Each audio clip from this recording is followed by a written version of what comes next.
We say that on Monday we'll change our diet, we'll eat healthy, we'll start a new life, a new me, but we still do the same thing. We don't clean out our pantry. We don't buy things different. We don't educate ourselves on how to be better, eat better. We don't hire a trainer. We just keep doing the same thing and hoping that things are going to change, and that's just insanity. We also have to help make sure that we're not enabling people. My friend's mom and us, my whole family, enabled them to still be an addict, paid for everything, lived with everyone. So if they worked, everything that they owned, they were able to just use on drugs and alcohol. So it's hard for us to do it, but it's beneficial. My mom had my friend living with them, and the abuse was happening in the house, and my parents couldn't stand for that. And so they finally kicked my friend out, and they put all their stuff on the curb and said, "I'm sorry." They locked the door, changed the locks, and it was the hardest thing anybody ever did. And my mom was really worried. She was like, "What are we going to do? What if they go back to prison?" I said, "Mom, it's honestly the best thing that could happen. I mean, I know drugs and alcohol can make it into prison, but it's less than what he can get on the streets. And so hopefully he goes." You know what? It happened, and it was a great thing that happened. Everybody learned how to not be codependent, how to not care for them so much so and depend on them to be needed, that my friend got the help that was needed, and it changed everything. Now, it's hard. They have classes for codependent people, for the enablers. So you can go to Al-Anon or Alateen, and you could learn how to not help your loved ones keep their addiction. And so Alateen is for teenagers, for children whose parents are addicted, and help them to not be that. Because as a child, if your parent is addicted, what do? You do your parents' job. You do the dishes, you take care of the food, you take care of the other children. And so we learn to be codependent. And so it's something that's helpful. And they're all over, Sherman, Denison. I mean, they're everywhere. So you can get access to these. It's just like the NA meetings that the people who are addicted would go to, or AA. These are the same thing. So it's not going to cost anything. It's this group that you can go to for support, because you have to be able to overcome what you're going through too. So we treat it detoxification, total abstinence from all mood-altering substances. And it's not fun, it's not easy, but it has to be done so that the body can learn to function without it. You can do an inpatient program where you live in a facility. Typically, it's 28 days. It's what insurance will typically pay for. And you overcome this. You get clean. You learn how to think. You learn how to do and how to overcome what's going to happen. What the trials and tribulations you'll face, so that you can stay clean. They also have Narcotics Anonymous or Alcoholics Anonymous. They have that 12-step program that they walk you through it. They teach you the Serenity Prayer to accept the things that you can accept, and that you can change, and to accept what you cannot change and just be able to move on.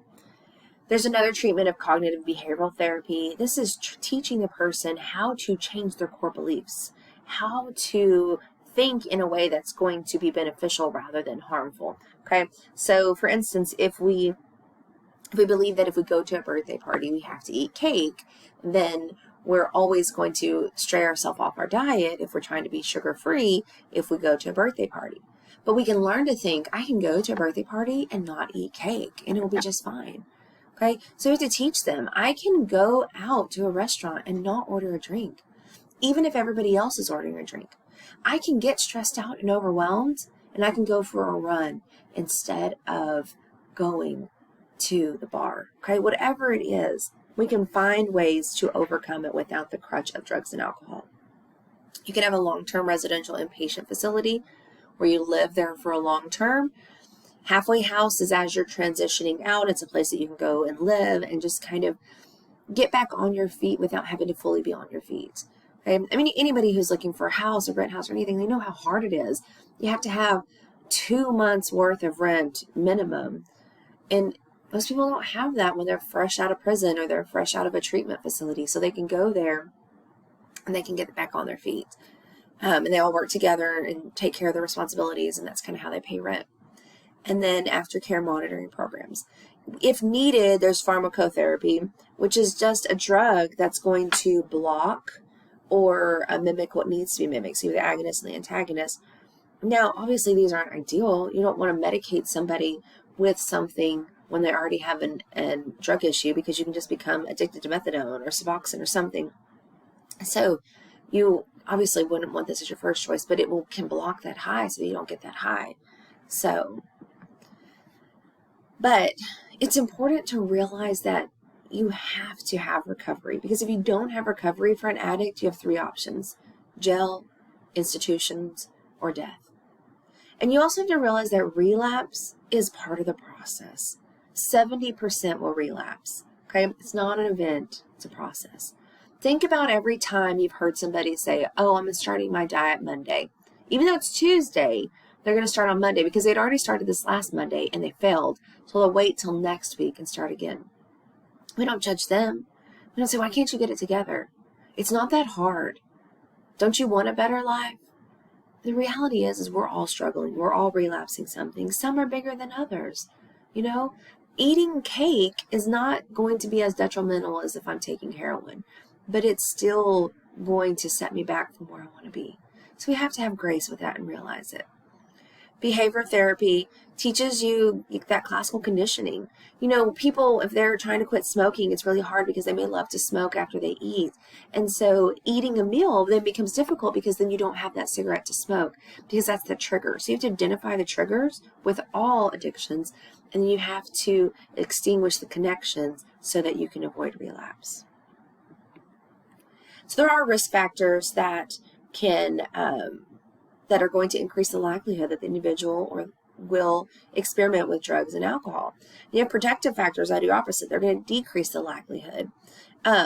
Research shows that if you don't want your teenagers getting involved, like having sex super early, if they're involved in things and they're busy, then they have less time to get into drugs and alcohol and sex. I'm not saying that if they play sports, it's 100% guaranteed they're not, but it is going to help if they stay busy and they stay active and involved in things.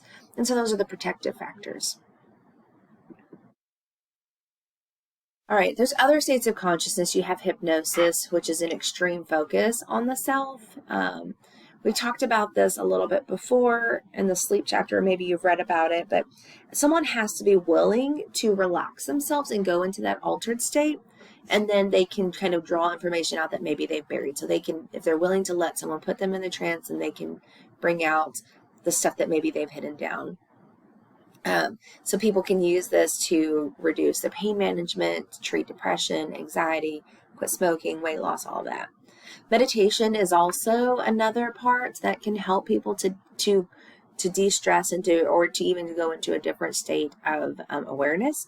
And so you just can kind of relax, and you just kind of think about nothing, and helps you to relax and get even a 10 minutes essentially meditation. This doesn't have to be like Buddhist or anything like that. This can be a Christian who's just praying and thinking, anything like that. Just becoming aware of what's going on can help to reduce their stress, can help with their sleep quality, pain management, treatment of mood and anxiety disorders. So it can be beneficial. I know when I was a new mom, my child did not sleep well, and I would go to yoga, and I was always worried, about the meditation because I'm a Christian, and I didn't want to be doing something that wasn't of my faith. And so then I realized I can just pray to my God. And so I would just lay there and I would pray and I would clear my thoughts, and I would feel like I got a whole night's rest just in that 10-minute part of yoga. And so that was really helpful for me to be able to go get my kid and have a new appreciation for him and just get that extra rest. And so it was de-stressing for me. And so you've got to find things that are going to help you to de-stress so that you don't get caught up in the wrong thing or make the wrong decision.